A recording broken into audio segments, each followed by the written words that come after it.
Hi, this is Duncan from Rock and Reel Reviews, and here is our interview with Born of Osiris. Follow the sun.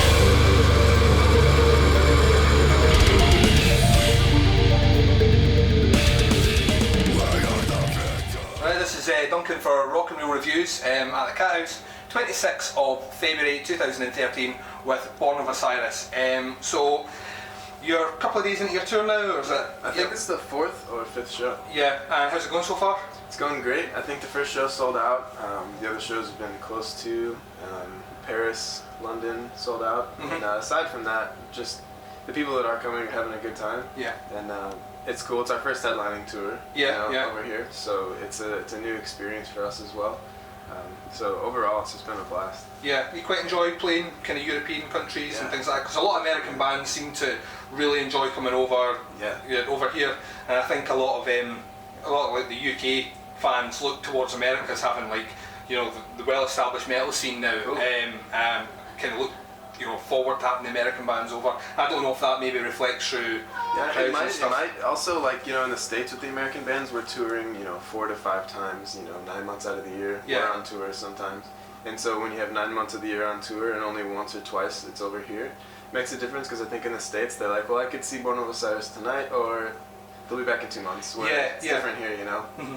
So I think it's more like of a show worth seeing only just because we're not available to play as much, possibly.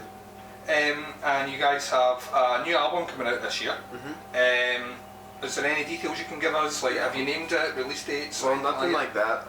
And I would if we had it, of course, Mm-hmm. but no name. I know it's going to be 10 to 12 songs. Yeah.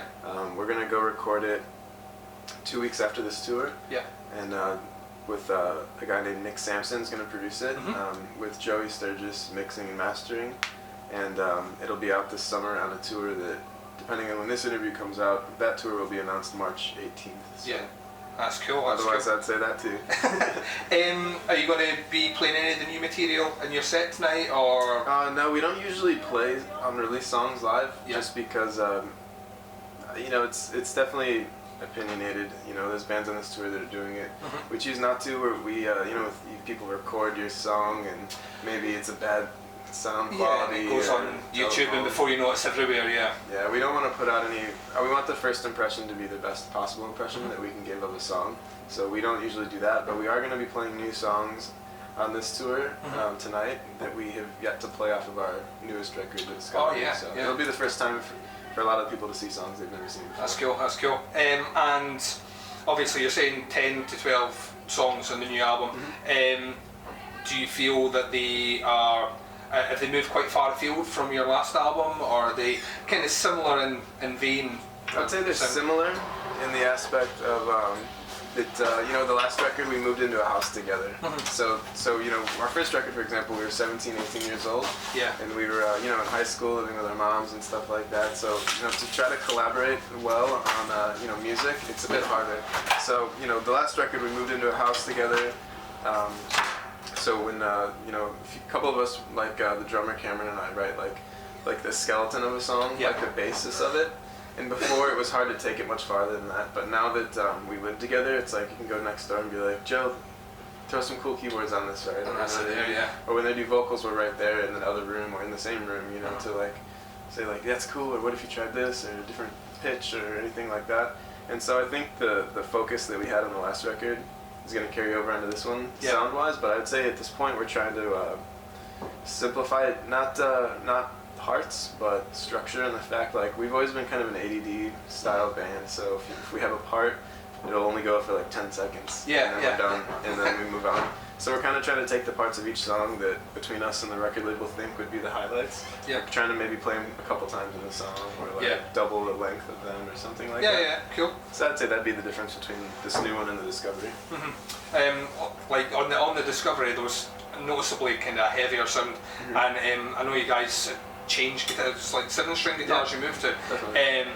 So I'm assuming we're staying with 7 strings. No danger of 8-string guitars or anything like that somewhere in the future, no? I was supposed to get an 8-string guitar from a company that, you know, we didn't have to talk about, but it didn't come through. Yeah. Kind of got screwed over. So the majority of this record is, I think 6. Right now we have 10 for sure. We're hoping to bump it up to 12, but as of now there's 6 7-string songs and 4 6-string songs. Yeah. So we did bring some of the old tuning back on this record, Yeah. and as well as the new tunings in the last record. That's cool. So after Glasgow, a couple of more dates in the UK, and then go back out to Europe before you head back to the States, or is it straight back to He said after Glasgow, I think we do Ireland tomorrow, Yeah. a couple UK dates. I think we do some Germany. Yeah. We do a festival with Gojira in, I believe, Norway. Excellent. And then, I'm not too good with the schedule. That's okay. That's okay. But I think that's the majority of it. So you're playing festival date with Gojira. Are there any more festivals you're lined up to do or likely to do this over the summer? Or I hope so over the summer, but for this particular run now. But we'll do Austria and stuff too, which I love playing Austria. And trying to think, I could pull up it's okay. The guys from After the Bunny were the same. We're like, we're London and. Usually find out where you're going 2 days beforehand. I would say is the safest bet. So, as part of what we do on our site, I was saying earlier, we do kind of rock, punk, metal, and we also do movies as well. I don't know if you get much of a chance to see many movies, obviously on tour and things like that. Yeah. What we always like to do is we like to ask musicians that we interview if there's a film they've seen in the last year that they've really enjoyed, and at the same time if the one they've seen that they absolutely fucking hated, and if you can share with us. I'll try. I mean, I can't remember all the movies I watched in the last year, but for example, 2 days ago, or no, yesterday, I watched Gangster Squad. Yeah. And I like that. I like Boardwalk Empire, the TV show, and like that kind of time a bit. So, I really enjoyed that movie. Yeah. Recently, other than that, I enjoyed Django. Yeah. I saw that, enjoyed that. Terrible movie I saw. Oh, at home we just put a movie projector screen in our living room. Yeah. So we've been doing these late night horror movie Oh, things. excellent. Yeah. And I've seen some really terrible horror movies lately, but it's almost half the fun, so I don't mind it too much, Yeah. I think horror films can get away with being a bit. Yeah. But that's brilliant. Thank you very much for your time. Yeah. We really look forward to seeing you later on live, and it's been a pleasure. Thank you very much. Thank you. Thank you.